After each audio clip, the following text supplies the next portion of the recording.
Akkam jirtu nagaa keessanii kun Oromtiti Kitchenidha. Gara Oromtiti Kitchenii baga nagaadhaan dhuftanii har'a kan hin qabadhee isinii dhiyaadhe keekii frutii garaa garaarraa hojjetamu. Tarii Ingiliffaan fruit pancake jechuu dandeenya. Wanti nu barbaachisu shukkaara, hanqaaquudha, gargar baasanii adii isaaf keelloosaa, dhadhaadhaa fi aannan xinnoodha, daakuu keekiitii, corn syrupidha. Kana warra kana hundumaa walitti makaachuudha jalqaba.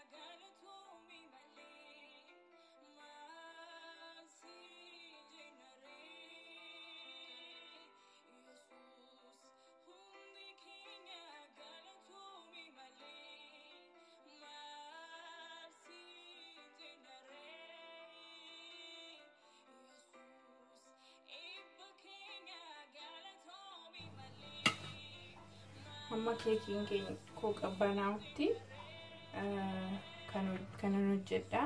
Kuni jelaatiinidha. Fruutiin kokonaati. Fruutii gosa garaa garaatu keessa jira.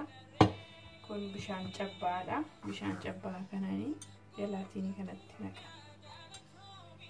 Gaafa inni dhugee jedhuni asitti dabarsaa jechuudha.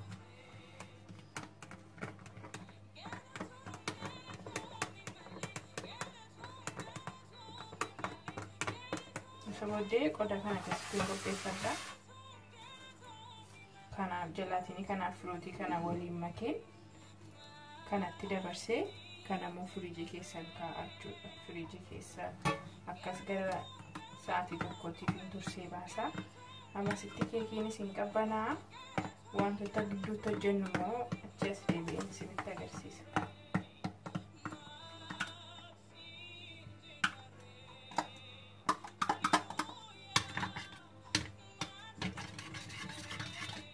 Sabodee asitti dabarseen firiijii keessa kaa'a.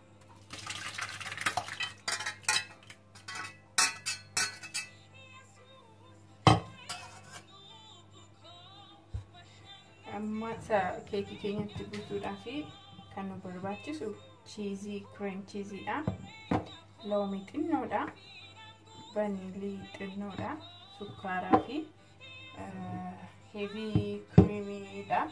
Kan sooyaa irraa hojjetame jechuudha. Kan sooyaa irraa hojjetame kan saawwaa miti. Isaan kanaanii walitti makachuudha. Sukkaaraan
akkas godhee irra keessatti isa murame lakkaa moora keessa kaa'ee firiijii daqiiqaa 30 turseeni deebisee baasee jira.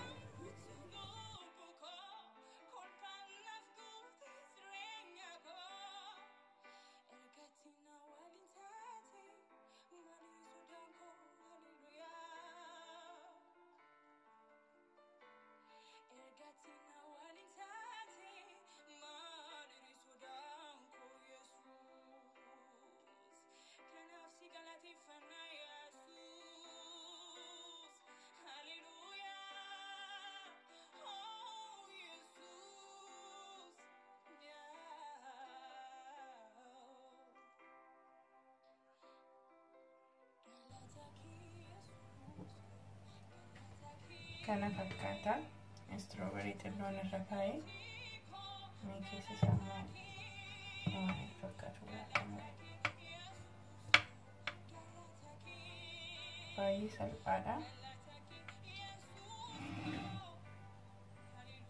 Hojjetadhaatii itti fayyadamaa nyaadha.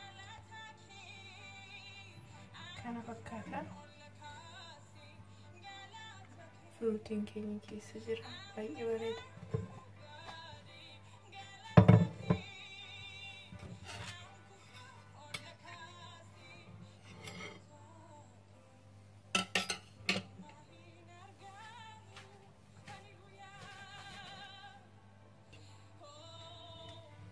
Keessi isaa kana fakkaata.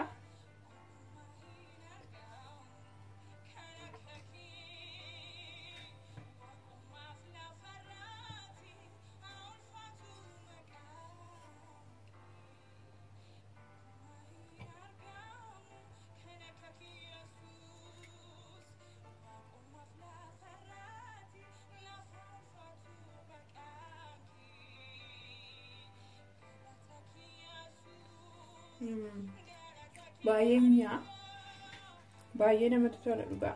Hojjetadhaa nyaadhaa itti bu'aaraan dhaamsa kooti. Yeroo eebbaa qabaadhaa. Hojii kan biraadhaan immoo walitti deebina. Nagaatti.